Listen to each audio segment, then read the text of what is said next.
Good afternoon and welcome to Matters Financial and Geopolitical. Let me start with some macro thoughts. At the end of last year, on the 31st of December, I said the direction of the dollar is therefore pivotal. At that time, most people were calling the dollar lower, and I said I'm increasingly in a minority, but that I expected the dollar to strengthen about 10% in 2019. This is a chart, a one-year chart of the dollar index. We're back at 98.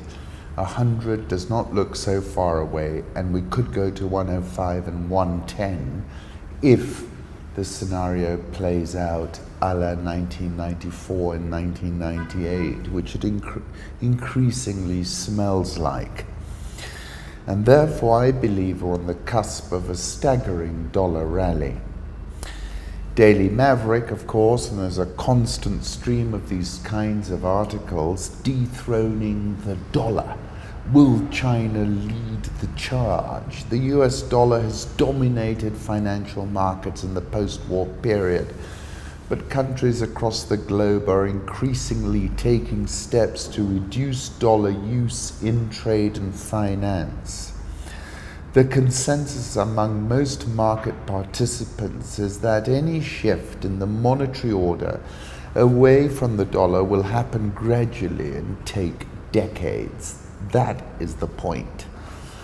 However, this article then speaks about 2018 being potentially a watershed year. Countries in the path of sanctions, such as Russia, Iran, and to some extent China and the EU, began to accelerate ways to protect themselves from the consequences of using the dollar.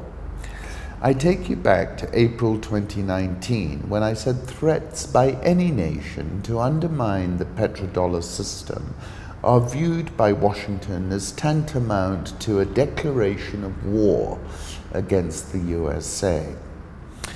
And in October last year, I said every time I hear another fellow talking about the demise of the dollar, with that 3 a.m. Ministry of Sound circa 1990s look in their eye, I want to buy more.